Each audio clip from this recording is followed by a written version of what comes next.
शेतकरी मित्रांनो आणि कास्तकार बांधवांनो, आपल्या सर्वांसाठी आपला मित्र उदय लाड घेऊन आला. आता शेती माहितीच्या माध्यमातून एक नवीन व्हिडिओ पाहणाऱ्या सर्व शेतकरी मित्रांचे व कास्तकार बांधवांचे करतो आता खूप खूप स्वागत. शेतकरी मित्रांनो आणि कास्तकार बांधवांनो, आपल्या सर्वांच्या मनातील सध्याचा हा लाख मोलाचा सवाल की देशांतर्गत बाजारामध्ये नाफेडची सोयाबीन विक्री आता होणार 100% बंद, पण कधी? सध्याचा हा लाख मोलाचा सवाल की देशांतर्गत बाजारामध्ये आता नाफेडची सोयाबीन विक्री कधी होणार बंद आणि नाफेडची सोयाबीन विक्री बंद झाली तर याचा भविष्यात देशांतर्गत बाजारामध्ये सोयाबीनच्या दरावरती कशा पद्धतीनं होऊ शकतो परिणाम? जर महत्त्वाच्या प्रश्नांची आपल्यासारख्या सामान्य कास्तकार बांधवांना जाणून घ्यायचे असतील अचूक उत्तरे, तर मला वाटते आता आपण सर्वांनी व्हिडिओ एकदा सुरुवातीपासून शेवटपर्यंत पाहायला हवा. आणि व्हिडिओ सुरुवातीपासून शेवटपर्यंत पाहत असताना जर आपल्याला आवडला तर लाईक करा. कास्तकार बांधवांपर्यंत हा व्हिडिओ पाठवण्यासाठी व्हिडिओला शेअर करा, चॅनलला सबस्क्राईब करून नोटिफिकेशन बेल ऑल करा. याच्यामुळे येणारा प्रत्येक व्हिडिओ आपल्या सर्वांना मिळत राहतो आता सतत. शेतकरी मित्रांनो आणि कास्तकार बांधवांनो, आपल्या सर्वांच्या मनात सध्याचा हा लाख मोलाचा सवाल की देशांतर्गत बाजारामध्ये आता कधी होणार नाफेडची सोयाबीन विक्री बंद आणि नाफेडची सोयाबीन विक्री बंद झाली तर याचा परिणाम भविष्यात देशांतर्गत बाजारामध्ये सोयाबीनच्या दरावरती कशा पद्धतीनं होऊ शकतो आणि हा परिणामामुळे देशांतर्गत बाजारामध्ये भविष्यात सोयाबीनचा बाजारभाव वाढणार की मग घटणार? चला तर मग या सर्व प्रश्नाचे आता जाणून घेऊया इथं सविस्तर आणि अचूक उत्तरे. आपल्या सर्वांच्या मनातील हा जो सगळ्यात महत्त्वाचा सवाल आहे की नाफेडची सोयाबीन विक्री आता कधी बंद होणार आणि याचा परिणाम कधीपासून सोयाबीनच्या दरावरती इथं दिसणार. आता आपल्या सर्वांना हे माहिती असायला पाहिजे की नाफेडकडे सोयाबीनचा शिल्लक साठा हा 19 लाख टनांच्या आसपास होता. ओके, आता झालं याचं असं की मागच्या 20 दिवसापासून नाफेड सातत्यानं सोयाबीनची विक्री वाढवताना दिसते.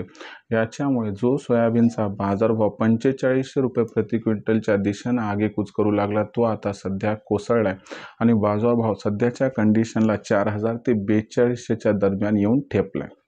आता दुसरा महत्त्वाचा मुद्दा काय की जोपर्यंत नाफेडची सोयाबीन विक्री बंद होणार नाही तोपर्यंत देशांतर्गत बाजारामध्ये सोयाबीनचा बाजारभाव सुधारणार नाही, असं जाणकारांचं इथं मत आहे. आता अशा परिस्थितीमध्ये मग नाफेडची सोयाबीन विक्री बंद कधी होणार? तर सध्या तुम्हाला सांगतो सरकारकडे गोडाऊनमध्ये जागा नाही, त्यामुळे इलाजानं इथं सोयाबीन विक्री करणं गरजेचं आहे. नाफेड याच्यामुळे सोयाबीन विक्री करते. आता दुसरा महत्त्वाचा मुद्दा समजावून सांगतो की बघा मित्रांनो, आता जून महिन्यात नाफेड सोयाबीन विक्री करू शकत नाही. जर 1 जून नंतर नाफेडनं सोयाबीन विक्री सुरू ठेवली तर बाजारभाव दबावात राहतील, त्याच्यामुळं यंदाच्या वर्षी सोयाबीनची पेरणी घटेल, त्यामुळे उत्पादनात घट होईल, भविष्यात आयातीवरती आपल्याला निर्भर राहावं लागेल. हे सरकारला परवडण्यासारखं नाही आणि याच्यामुळं सरकार ही रिस्क घेऊ शकत नाही आणि म्हणून 1 जून नंतर देशातील बाजारात नाफेडची सोयाबीन विक्री 100% बंद होणार आणि ज्यावेळी नाफेडची सोयाबीन विक्री बंद झाली तेव्हा सोयाबीनचा बाजारभाव हा 100% वाढणार.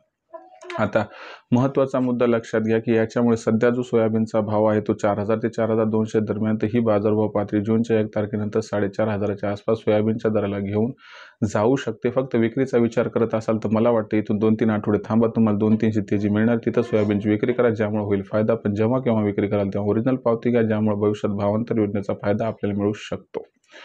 भविष्यात देशातील बाजारात सोयाबीनची दर पातळी आता कशी राहणार याबद्दल अधिक वाचूक माहिती जाणून घेण्यासाठी पाहत राहा आवडते यूट्यूब चॅनल शेती मित्र. व्हिडिओ आवडला लाईक करा, इतर कास्तकार बांधवांपर्यंत पाठवण्यासाठी शेअर करा, चॅनलला सबस्क्राईब करून नोटिफिकेशन बेल ऑल करा. याच्यामुळे येणारा प्रत्येक व्हिडिओ आपल्याला मिळत राहतो आता या ठिकाणी सतत.